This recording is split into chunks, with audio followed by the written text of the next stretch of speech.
So good evening. तो आज की हमारी जो दिन की या शाम की शुरुआत होती है वो होती है थोड़ी सी पढ़ाई से। बहुत दिन हो गए थे, बहुत शादियाँ हो गई, पढ़ाई नहीं की थी भाई।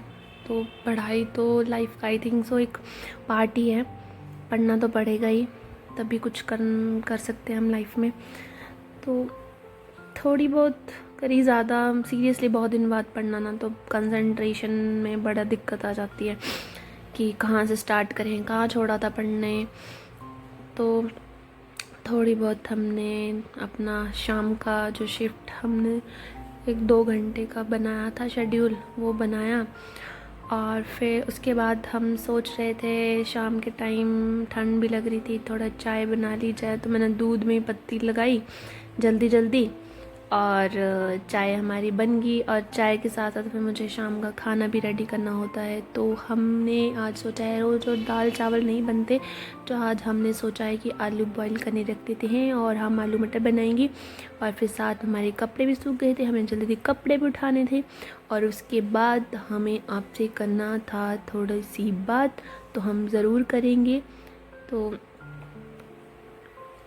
भाई ठंड चली और कपड़े धोने का वैसे भी सच में मन करता है किसी का मन। मेरा तो थोड़ा सा आलस आ जाता है कपड़े साफ़ करने के टाइम पे, पर चलो क्या करना। फिर हमने जल्दी जल्दी चाय पी और बिस्किट के मज़े लिए और देख रहे थे कि भाई क्या करना है क्या नहीं करना है।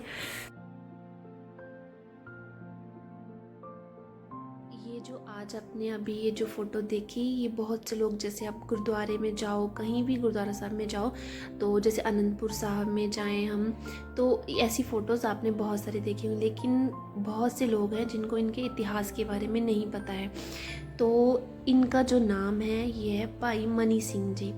तो भाई मनी सिंह जी जो थे वो सिख धर्म के बहुत ही, इनका नाम जो है वो बहुत ही आदर सत्कार के साथ लिया जाता है।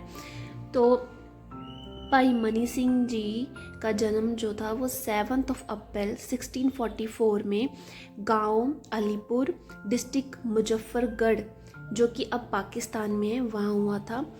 तो इनके जो पिताजी का नाम था भाई माईदास और माताजी का नाम माता मदरीबाई था। और ये भाई मनी सिंह जो थे ये 12 भाई थे।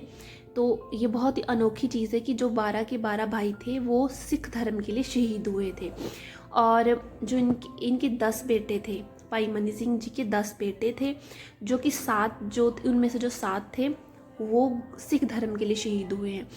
तो इनके जो घर का जो वातावरण था, ये बचपन से ही गुरु की, मतलब हम ये समझ सकते हैं कि गुरवाणी, शब्द गुरवाणी इनके घर में पहले से ही माहौल ही वैसा था। तो जो इनके दादाजी थे और जो पिताजी से जो थे, वो गुरु घर से इनका स्टार्टिंग से ही बहुत प्यार था, जिसका इफ़ेक्ट जो था वो भाई मनी सिंह जी के ऊपर बहुत पड़ा।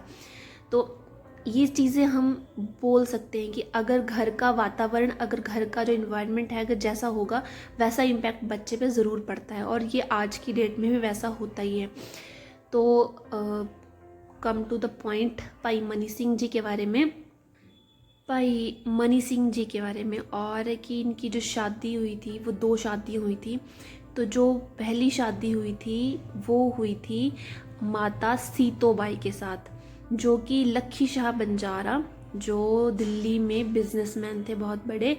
तो वहाँ पे वो सेलिंग ऑफ गुड्स का काम करते थे, वो उनकी बेटी थी। अब लक्खी शाह बंजारा जी का नाम भी आपने सुना होगा। लक्खी शाह बंजारा जी थे जो, उनका गुरु तेग बहादुर जी के साथ लिया जाता है कि जब गुरु तेग बहादुर जी को चांदनी चौक में औरंगज़ेब ने जब शहीद करवा दिया गया था, तो जो उनका जो शरीर था उसको उन्होंने संस्कार करा था। लक्खी शाह बंजारा ने अपने घर में ही उन्होंने आग लगा दी थी। तो लक्खी शाह बंजारा जी का नाम भी उससे जुड़ा हुआ है। और अब दूसरी शादी, जो इनकी दूसरी पत्नी थी उनका नाम था माता खेमी बाई। तो और उनके जो बेटे थे वो 7 बेटे थे, 10 बेटे थे, सॉरी 10 बेटे थे। और में से जो 7 जो शहीद हुए थे उसमें से एक नाम हम बहुत ही प्रसिद्ध नाम है। अनंतपुर साहिब में अगर जाएं तो वहाँ पे गुरुद्वारा भी है, गुरुद्वारा साहिब भी उनके नाम से बना है, और उनका नाम है भाई बचेत्र सिंह जी। भाई बचेत्र सिंह जी थे वो भाई मनी सिंह जी के बेटे थे। तो बचेतर सिंह जी का नाम भी सुना होगा, अगर आप अनंतपुर साहिब अगर इस साइड गए हैं तो आपको पता होगा कि भाई बचेतर सिंह जी जो थे, जब मुगलों ने हाथी को शराब पिला दी थी और उसके माथे पे तवा बांध दिया था, गरम तवा, तो लोहगढ़ के किले की तरफ उसका जो मतलब डायरेक्शन थी वो उस टाइम उस साइड कर दी थी, और जो हाथी था वो पागल हो गया था। तो उसको रोकने के लिए भाई बचेतर सिंह जी को बोला गया था, और भाई बचेतर सिंह जी जो थे उन्होंने उसका नागणी के साथ उसका मुकाबला किया था। अगर अनंतपुर साहिब जाए ना, तो जब हम रात को मतलब पूरा पाठ सब कुछ हो जाता है, उसके बाद वहाँ पे शस्त्र भी दिखाए जाते हैं। तो वहाँ पे नागणी जो जिससे भाई बचेतर सिंह जी ने उस हाथी का मुकाबला किया था, वहाँ पे वो नागणी भी रखी है। तो कभी जाएं तो उसको ज़रूर उसके दर्शन भी करें वहाँ जाके। और एक बहुत ही ज़रूरी बहुत ही इम्पॉर्टेंट पॉइंट भी है भाई मनी सिंह जी के बारे में, कि भाई मनी सिंह जी एक ऐसे व्यक्तित्व थे जिन्होंने 7वें गुरु से लेके 10वें गुरु तक जिनको सेवा करने का मौका मिला था। 7वें गुरु थे हमारे गुरु हर राय जी, और 10वें गुरु जो थे गुरु गोविंद सिंह जी। तो इन्होंने 7वें पातशाही से लेके 10वें पातशाही तक इन्होंने अपनी सेवा जो दी थी, और 10वें ग्रंथ को कंपाइल करने में भी भाई मनी सिंह जी ने गुरु गोविंद सिंह जी का बहुत ही सहयोग किया था। और जब गुरु गोविंद सिंह जी अनंतपुर साहिब का जब इन्होंने किला छोड़ दिया था, उसके बाद जब दमदमा साहिब काशी में जब बाबा जी ने अपने डेरा लगाया था, तो वहाँ पे उन्होंने 2 गुरु ग्रंथ साहिब जो उनकी रचना करी थी, तो एक भाई बाबा दीप सिंह जी और भाई मनी सिंह जी, इन दोनों ने ही जो कार्य था गुरु ग्रंथ साहिब जी को पूर्ण करने का जो कार्य था वो इन दोनों ने करा था। तो उस टाइम की बात कर रहे हैं जिस टाइम पे हरमंदिर साहिब जो गोल्डन टेम्पल है वो सिख लोगों के लिए बहुत ही आस्था का बहुत ही ऊंचा स्थान बन गया था। और ना कि सिख लोगों के लिए, इवन दूसरे धर्म के लोग भी वहाँ आके गुरबाणी सुनते थे, और इवन कुछ लोग वहाँ पे आके अपना धर्म परिवर्तन करके सिख भी बनते थे। कईयों को फोर्सफुली सिख बनना कोई ऐसा किसी धर्म में नहीं लिखा है, पर अगर किसी को कुछ अपने मन की इच्छा से कोई सिख बनता था तो उसमें कोई गलत बात नहीं है। पर इस्लाम में जब मुग़ल जो है वो फोर्सफुली अपना इस्लाम जो कबूल करना वो बहुत ही गलत चीज़ है। तो मुग़लों के इस चीज़ का बहुत ही डर हो चुका था उस टाइम पे कि अब क्या होगा, सिख धर्म तो वो मतलब बहुत ही तेज़ी से बढ़ने लगा था। तो उन्होंने जो गोल्डन टेम्पल में लखपत राय को हकीम बना दिया, और लखपत राय ने ये वहाँ पे अनाउंसमेंट कर दी कि जो भी हरमंदिर साहिब जो गोल्डन टेम्पल जाएगा और जो वहाँ पे सरोवर में स्नान करेगा उसको उसी टाइम पे मतलब कि उसको मार दिया जाएगा।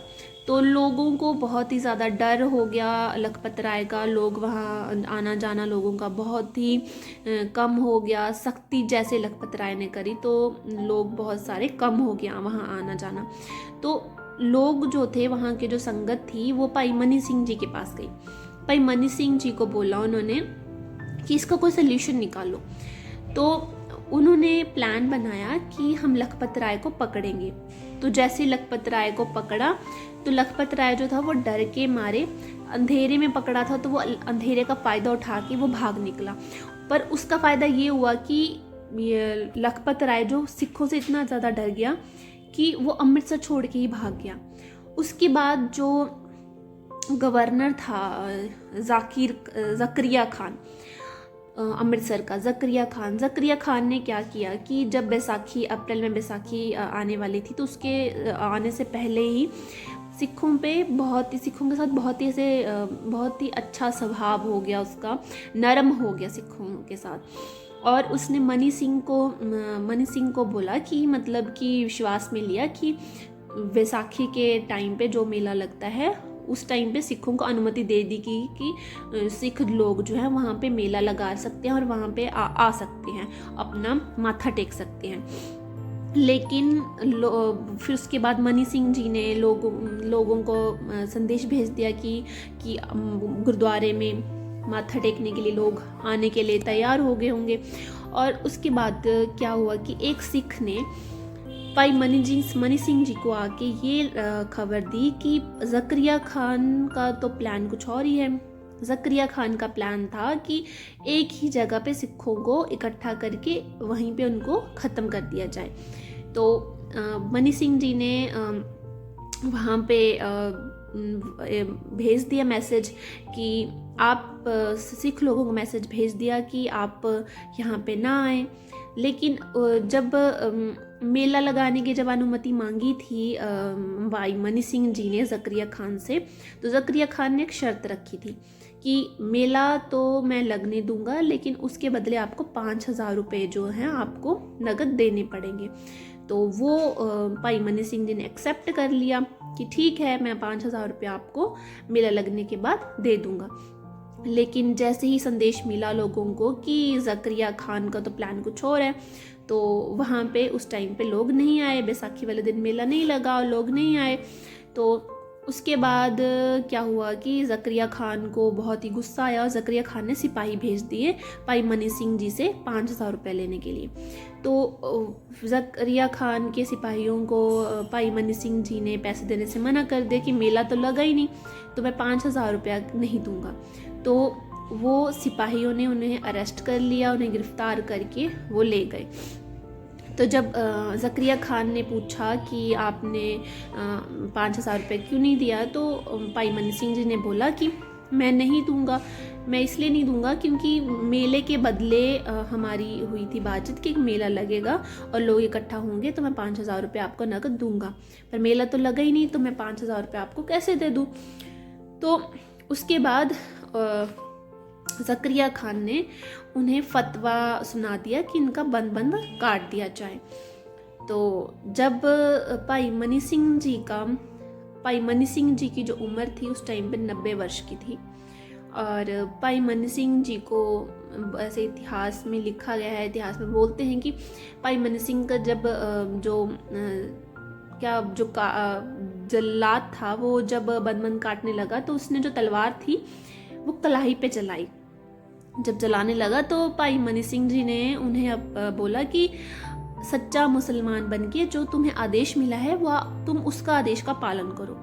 तुम्हें आदेश मिला है बंद काटने का, तो तुम बंद काटो, कलाई से ना शुरू करके उंगलियों के जोड़ों से काटना शुरू करो। तो ये सुनने में बहुत ही अजीब लगता है कि हमारा ज़रा सा हाथ जल भी जाए, बिल्कुल ज़रा सा कट लग जाए तो हम कितने दर्द से कितना ज़्यादा तड़फते हैं। तो उन्होंने खुद बोला कि जो तुम्हें आदेश मिला है तुम उसका पालन करो। तो जल्लाद ने ये भी बोला कि तुम्हारी जान बच जाएगी अगर तुम इस्लाम कबूल कर लोगे। तो भाई मनी सिंह जी का आगे वचन था कि मैं 13 साल की उम्र का था जब मैंने अपना शरीर छोड़ दिया था। ये शरीर, ये जो देह है, ये हमारी अपनी नहीं है, ये मेरी गुरु की है। मैं उसी टाइम पे 13 वर्ष की उम्र में ही ये मैंने गुरु को समर्पित कर दी थी। तो अगर तुम अब बोलोगे कि मैं शरीर के लिए अपने गुरु का आदेश अपना छोड़ दूं और अपना सिक्खी का धर्म छोड़ दूं, तो ये बिल्कुल भी नहीं होगा। तो उसके बाद भाई मनी सिंह जी के बंद काटे गए और उसके बाद उन्हें शहीद कर दिया गया। तो ये था भाई मनी सिंह जी के बारे में आज का ये टॉपिक। तो होप सो आपको पसंद आया हो, और आपको अगर पसंद आया तो please like share and subscribe my channel. Thank you.